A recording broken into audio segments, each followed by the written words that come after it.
তিনি বললেন, হুব্বুদ দুনিয়া ওয়া কারাহিয়াতুল মাউত, দুটো জিনিস তোমাদেরকে জেকে বসবে। একটা হচ্ছে দুনিয়ার প্রতি ভালোবাসা, হায় রে দুনিয়া ছেড়ে চলে যাব, হায় রে এই রাজপ্রাসাদ চলে যাবে, হায় রে আমাদের এই গাড়ি বাড়ি শেষ হয়ে যাবে। এই যে দুনিয়ার প্রতি মোহ, দুনিয়ার টান, দুনিয়ার ভালোবাসা, দুনিয়ার লালসা এমনভাবে তোমাদেরকে জেকে বসবে, এই কারণে কারাহিয়াতুল মাউত, তোমরা মৃত্যুবরণ করতে চাইবে না, তোমরা মরতে চাইবে না, তোমরা বেঁচে থাকার চেষ্টা করবে। কাফেরদের মতন, ইহুদিদের মতন তোমরা আশা পোষণ করবে, আমরা যদি 1000 বছর বেঁচে থাকতে পারতাম।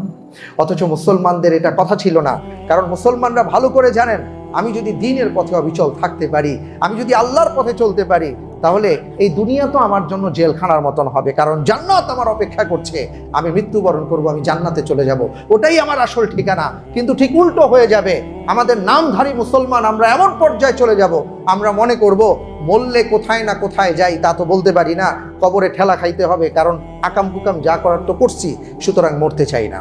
মৃত্যুর ভয় আমাদেরকে এমনভাবে জেকে বসবে, আর দুনিয়ার মোহ এমনভাবে আমাদেরকে পেয়ে বসবে, যে কারণে আমাদের যারা অনিষ্ট চায় তারা আর আমাদেরকে ভয় করবে না। 150 কোটি কেন 500 কোটি মুসলমান হলেও আমাদের এই অবস্থায় চলতে থাকবে। তাতারদের ইতিহাস পড়েছিলাম, সেখানে এসছে যে একটা পর্যায়ে এমন অবস্থা হয়েছিল যে যখন মঙ্গলরা এসেছিল, একজন নারী, মঙ্গল একজন নারী শত শত মানুষকে সে একাই হত্যা করেছে। সে শুধু বলেছে, এই তোমরা তোমাদের হাত বাঁধো। মুসলমান তারা তাদের হাত বেঁধে ফেলেছে, বলেছে এই তোমরা শুয়ে পড়ো, তারা সবাই শুয়ে পড়েছে। ওই নারী একা গিয়ে সবাইকে জবাই করে দিয়েছে। একটা কথা কেউ বলার দুঃসাহস করে নাই, কোথায় গিয়ে ঠেকেছে। আমাদের এখন অবস্থা এটাই চলছে। যদি আমাদের মৃত্যুর ভয় না থাকে, তাহলে পৃথিবী আমাদের সামনে মাথা নত করবে। এটার প্রমাণ হযরত নূহ আলাইহিস সালাতু ওয়াস সালাম দিয়ে গেছেন। ভাইরা আমার, পবিত্র কোরআনুল কারীমের মধ্যে আপনি দেখেন সূরা নূহের, সূরা ইউনূসের 71 নম্বর আয়াতে আল্লাহ তাআলা কি বলেছেন, হযরত নূহ আলাইহিস সালাতু ওয়াস সালাম কি বক্তব্য রেখেছেন। আপনারা জানেন যে তিনি 950 বছর শুধু মানুষকে আল্লাহর পথে আহ্বান করেছেন।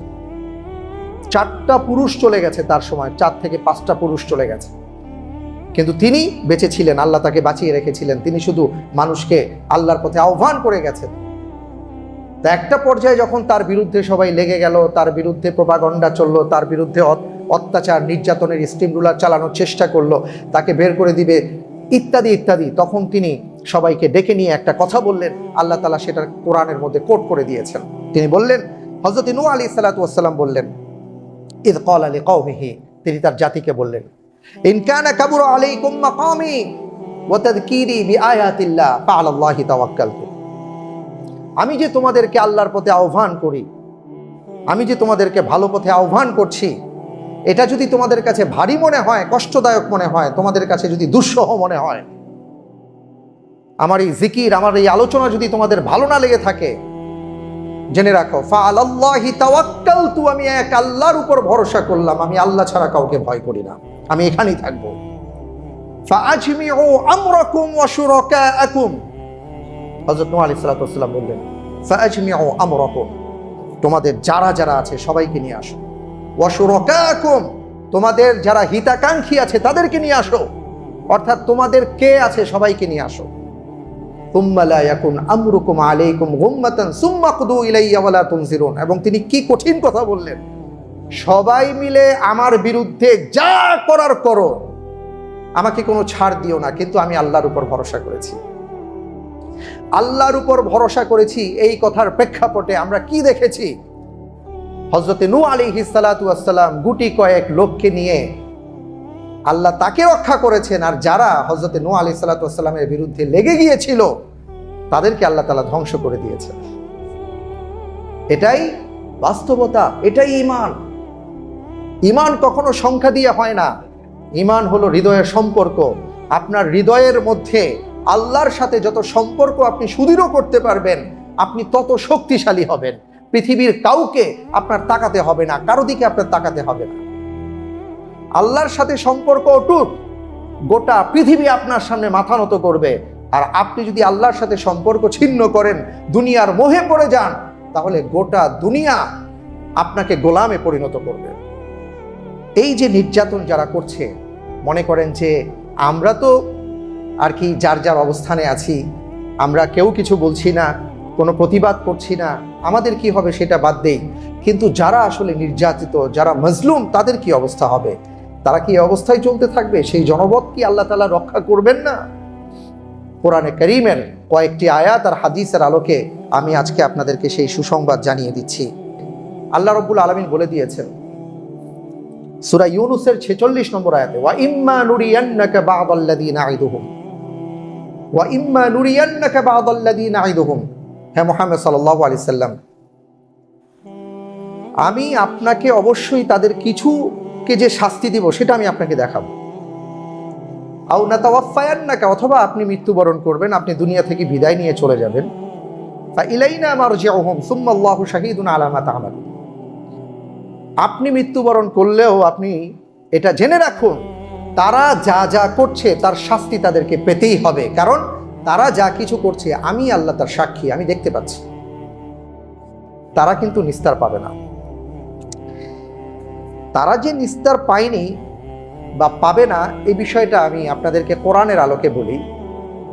এই যে ইহুদিদের কথা বলা হচ্ছে যে তারা এমন একটা জাতি, আল্লাহ তাআলা তাদেরকে এমন জিল্লতি দিয়েছেন, এতটা অপমানিত করেছেন, আজকে দেখেন যে এখনো কিন্তু তারা অপমানিত, লাঞ্ছিত। অন্যের বাড়ি দখল করে আপনি যতই বলেন এটা আমার বাড়ি, কিন্তু আপনার বাড়ি হয়ে যায় না। আপনি একদিন, 2 দিন, 10 দিন হয়তো থাকতে পারবেন জোর জবরদস্তি করে, কিন্তু যখন সময় হবে আপনাকে আবার উচ্ছেদ করা হবে। তো ইহুদিরা এটা ভালো করে জানেই বলে তারা এখনো সেই চেষ্টাটা চালিয়ে যাচ্ছে। তারা এই ঘোষণা দেয়, আমেরিকা ঘোষণা দেয়, ইউরোপ ঘোষণা দেয়, ওরা ঘোষণা দেয়, তারা ঘোষণা দেয়, কিন্তু লাভ হচ্ছে না। তারা শান্তিতে নাই। তারা যে শান্তিতে থাকতে পারবে না, এটা আল্লাহর কথা। তারা হচ্ছে এমন একটা জাতি যারা প্রায় 40,000 নবীকে হত্যা করেছিল। ভাবতে পারেন, তারা তাদের নবীকে পর্যন্ত ছাড়েনি। এরা এমন একটা জাতি। আল্লাহ রাব্বুল আলামিন এজন্য বলে দিয়েছেন যে তাদের কি কি অবস্থা হবে। সূরা বনী ইসরাঈলের 4 নম্বর আয়াত, ওয়া কাদাইনা ইলা বনী ইসরাঈলা ফিল কিতাব লা তুফসিদুন্না ফিল আরদি মাররাতাইন ওয়া লা তা'লুন্না উলুওয়ান কাবীরা। রব্বুল আলামিন বলছেন, আমি বনী ইসরাঈলদেরকে কিতাবের মধ্যে, তাদের কিতাবে বলে দিয়েছি যে তোমরা পৃথিবীতে 2 বার ভয়াবহ রকমের বিপর্যয় সৃষ্টি করবে, ভয়ঙ্কর বিপর্যয়। এই যে আমরা দেখতে পাচ্ছি কত বড় ধরনের বিপর্যয় তারা সৃষ্টি করে চলেছে, এটা কি হবে, কোথায় গিয়ে ঠেকবে? আল্লাহ তাআলা কি বলেছেন? ফাইদা জাআ ওয়াদু উলাহুমা বাসনা আলাইকুম ইবাদাল লানা উলি বাসিন শাদীদিন ফাজাসু খিলালাদ দিয়ার।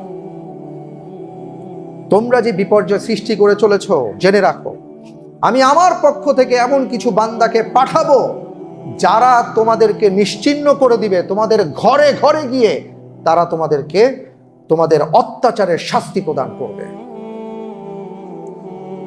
আমরা যারা ঈমান এনেছি, আল্লাহর কোরআনের প্রতি আমাদের বিশ্বাসের ক্ষেত্রে কোনো ধরনের নোকসান আছে না। আল্লাহর প্রতি পূর্ণ বিশ্বাস এবং আস্থা আমাদের আছে। আল্লাহর কোরআন এই কথা বলেছে, এটা হবেই হবে, এতে কোনো সন্দেহ নাই। কিন্তু আফসোস হলো আমরা সেটা করতে পারলাম কিনা। কারণ আল্লাহ রাব্বুল আলামিন বলেছেন, ফাইদা জাআ ওয়াদু উলাহুমা বাসনা আলাইকুম, আমার পক্ষ থেকে পাঠাবো ইবাদাল লানা, যারা আমার বান্দা হবে। আমরা কি আল্লাহর সেই বান্দা হতে পেরেছি? এটা হলো প্রশ্ন।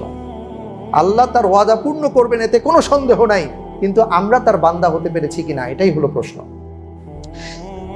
সুতরাং তারা যতই বলুক, আমেরিকা যতই বলুক, রাশিয়া যতই বলুক, চায়না যাই বলুক, পৃথিবীর বড় বড় পরাশক্তি যারা যা কিছু বলুক, আমরা সেই আল্লাহর উপর বিশ্বাস স্থাপন করেছি, যিনি বলেছেন আমার পক্ষ থেকে আমি এমন সৈন্যবাহিনী পাঠাবো, ধরে ধরে তোদেরকে তার শাস্তি প্রদান করবে।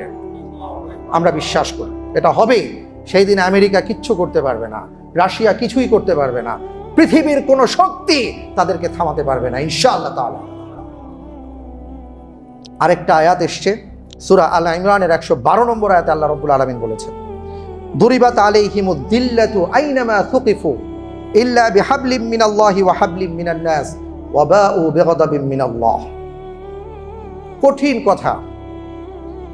যখনই তারা আল্লাহর প্রতিশ্রুতি থেকে বের হয়ে গেছে, মানুষের সাথে যে ওয়াদা করেছে সেই ওয়াদা থেকে যখনই তারা বের হয়েছে তখনই তাদের উপর আল্লাহর পক্ষ থেকে জিল্লতি নেমে আসছে, এবং এই জিল্লতি চলতেই থাকবে। তারা নিজেদেরকে যত শক্তিশালী মনে করুক, যত ক্ষমতাবান মনে করুক, তারা খুব ভালো করেই জানে যে পৃথিবীর যারা নিরীহ মানুষ, যারা শান্তিপ্রিয় মানুষ, তারা তাদেরকে বর্বর হিসেবেই জানে, তারা কখনোই ভালো না। আজকে জঙ্গিবাদের কথা বলা হয়, আজকে উগ্রবাদীদের কথা বলা হয়, সবচাইতে পৃথিবীর মধ্যে বড় জঙ্গিবাদী গোষ্ঠী হচ্ছে বর্তমানে ইসরায়েলের ইহুদি জঙ্গিবাদীরা। এটা আজকে আমাদের সোচ্চারভাবে বলতে হবে। মিডিয়া বলবে না, কিন্তু আমরাই বলবো, আমরাই হব মিডিয়া। আল্লাহ আমাদেরকে তৌফিক দান করুন, আমিন। আরেকটা কথা বলি, হাদিসের মধ্যে এসছে এমন একটা দিন আসবে যেই দিন রাসূল সাল্লাল্লাহু আলাইহি ওয়াসাল্লাম বলেছেন ইহুদিদের জন্য এমন একটা ক্রান্তিকাল আসবে ভবিষ্যতে। সেটা কেমন হবে? ওরা ওই সময় ফিলিস্তিন ছেড়ে পালাবার চেষ্টা করবে। আল্লাহর সৈন্যরা যখন প্রবেশ করবেন, ওরা তখন ফিলিস্তিন থেকে পালাবার চেষ্টা করবে। তখন পাথর কথা বলবে, বৃক্ষ কথা বলবে, সবার জবান আল্লাহ খুলে দিবেন।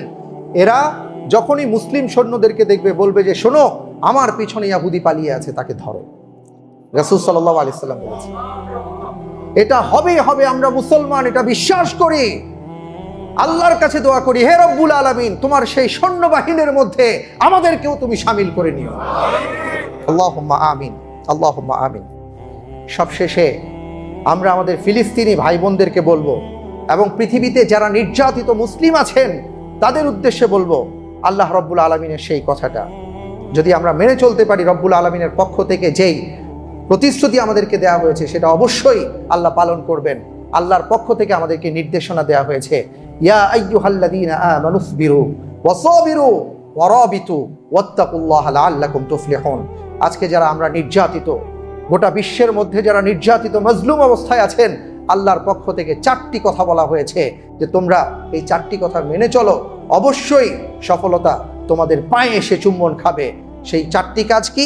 রব্বুল আলামিন বলেছেন, ইয়া আইয়ুহাল্লাযীনা আমানুসবিরু, হে ঈমানদারেরা তোমরা ধৈর্য ধারণ করো। বিপদ আসবে, বালা আসবে, বোম দিয়ে তোমার বাড়ি ঘর উড়িয়ে দেওয়া হবে, তোমার সন্তানকে উড়িয়ে দেওয়া হবে, তোমার মসজিদকে শহীদ করে দেওয়া হবে। ভেঙে পড়ো না। ফিলিস্তিনিদের মাঝে আমরা দেখেছি বাবার লাশ, ছোট্ট ছেলে বাবাকে বলছে, বাবা জান্নাতে তোমার সাথে আমার দেখা হবে। আল্লাহু আকবার। বেগুনা মাসুম বাচ্চাদেরকে ওরা শহীদ করে দিয়েছে, ছোট্ট ছোট্ট নিষ্পাপ ফেরেশতা।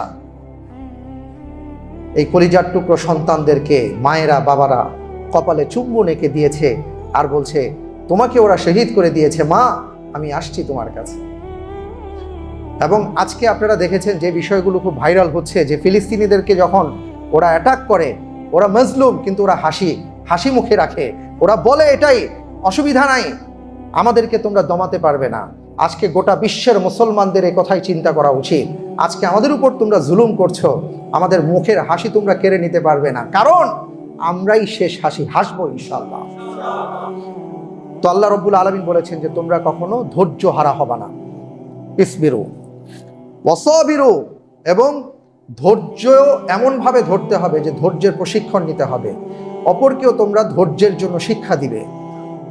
অর্থাৎ তোমরা তো ধৈর্যশীল হবে, সেই সাথে তোমাদের সমাজ, তোমাদের রাষ্ট্র, তোমাদের পার্শ্ববর্তী যারা আছে তারা যেন তোমাদেরকে দেখে ধৈর্যশীল হতে শিখে, সেইভাবে তোমরা জীবনযাপন করো। তৃতীয় কথাটা খুব গুরুত্বপূর্ণ, যেটা আজকে আমরা ভুলেই গিয়েছি, ওয়ারাবিতু, তোমরা তোমাদের ঘোড়াকে বেঁধে রাখো, অর্থাৎ সব সময় যুদ্ধের প্রস্তুতি নিয়ে রাখো। ওই শত্রু আসবে আর তুমি ঘুমাবা, তোমাকে শরবত খাইয়ে দিবে, তুমি ব্যাস, এটা হবে না। সজাগ থাকতে হবে। মুসলমান কখনো অবহেলা করতে পারে না শত্রুকে। মুসলমান কখনো, আল্লাহর রসুল বলেছেন, সে 2 বার ওই কাফেরদের মোকাবেলায় সে 2 বার অবহেলার শিকার হতে পারে না। তো মুসলমানদের সবসময় সচেতন হতে হবে, সবসময় প্রস্তুতি নিতে হবে, যুদ্ধের প্রস্তুতি নিতে হবে, কারণ আমাদের চারপাশে শত্রু। আপনি কি করবেন?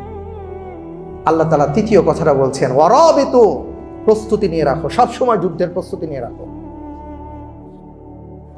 আর 4 নাম্বার হচ্ছে ওয়াত্তাকুল্লাহ, আল্লাহর উপর তাওয়াক্কুল করো, আল্লাহর উপর ভরসা করো। আল্লাহকে ভয় করে চলো, অন্য কোনো রাষ্ট্রকে ভয় পেও না, কোনো রাষ্ট্রপ্রধানকে ভয় করো না, তার কাছে নিজেকে বিক্রি করে দিও না, নিজেকে সোপর্দ করে দিও না।